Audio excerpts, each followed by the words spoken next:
Unang mga taga-Korinto Kapitulo 14. Tungkol pa rin sa mga kaloob ng Espiritu. Kakamithiin ninyo ang pag-ibig, hangarin ninyo ang mga kaloob na espiritual, lalong-lalo na ang makapagpahayag ng mensaheng mula sa Diyos. Ang nagsasalita sa iba't ibang wika ay sa Diyos nakikipag-usap at hindi sa tao, sapagkat walang nakakaunawa sa Kanya, ngunit nagsasalita siya ng mga hiwaga sa tulong ng Espiritu Santo. Sa kabilang dako, ang nagpapahayag naman ng mensaheng mula sa Diyos ay nagsasalita sa mga tao upang patibayin ang kanilang pananampalataya, palakasin ang kanilang loob, at sila'y aliwin. Ang sariling pamumuhay espiritual ang pinapaunlad ng nagsasalita ng iba't ibang wika, ngunit ang iglesia ang pinapaunlad ng nagpapahayag ng mensaheng mula sa Diyos. Nais ko sanang kayong lahat ay makapagsalita ng iba't ibang wika, ngunit higit na gusto kong kayo'y makapagpahayag ng mensaheng mula sa Diyos.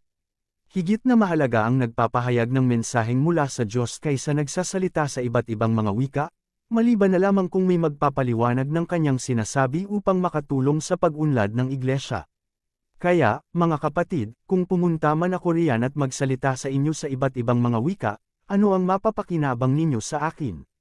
Wala. Makikinabang lamang kayo kung tinuturuan ko kayo ng mga pahayag ng Diyos, ng nalalaman ko tungkol sa Kanya, ng mga mensaheng mula sa Diyos, at ng mga aral.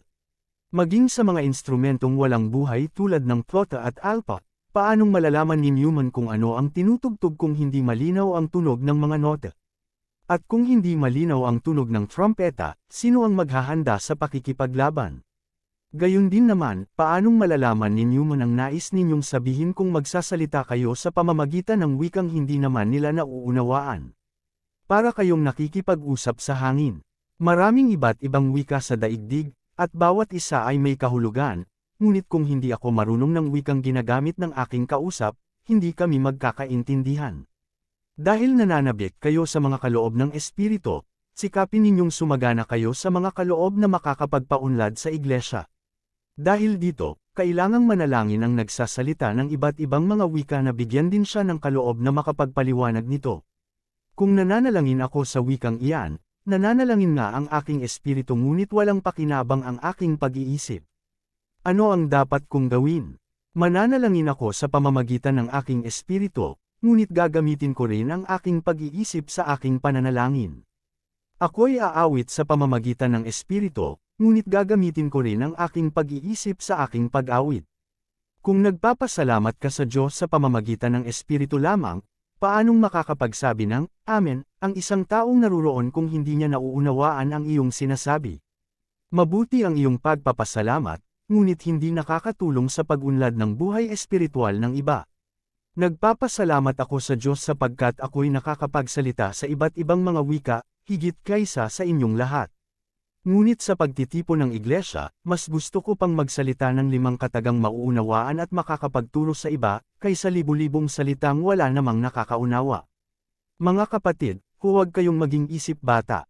Maging tulad kayo ng mga batang walang malay kung tungkol sa kasamaan, ngunit sa inyong pangunawa, maging tulad kayo ng matatanda.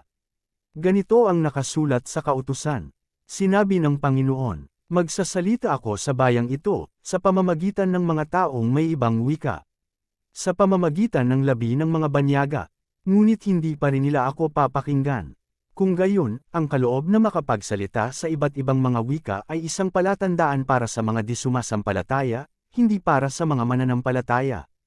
Ngunit ang kaloob na makapagpahayag ng mensaheng mula sa Diyos ay palatandaan para sa mga mananampalataya at hindi sa mga di sumasampalataya. Kaya't kung sa pagtitipon ng iglesia ay nagsasalita ng iba't ibang mga wika ang lahat, at may dumating na mga taong di nakakaunawa o di sumasampalataya, hindi kaya nila sasabihin sira ang ulo ninyo, ngunit kung ang lahat ay nagpapahayag ng mensaheng mula sa Diyos, at dumating doon ang isang di nakakaunawa, o di sumasampalataya, makikilala niyang siya'y makasalanan, madarama ang kanyang tunay na kalagayan, at malalaman niya ang mga lihim ng kanyang puso, kaya't luluhod siya, sasamba sa Diyos, at sasabihin, talagang ang Diyos ay nasa inyo, kaayusan sa iglesia. Ano ngayon ang kahulugan ng lahat ng iyon, mga kapatid, kung sa inyong pagtitipon ay may umaawit, may nagtuturo, may naghahayag ng kalooban ng Diyos, may nagsasalita sa iba't ibang mga wika, at mayroon namang nagpapaliwanag noon, gawin ninyo ang lahat ng yan sa ikauunlad ng iglesia. Kung may magsasalita sa iba't ibang mga wika,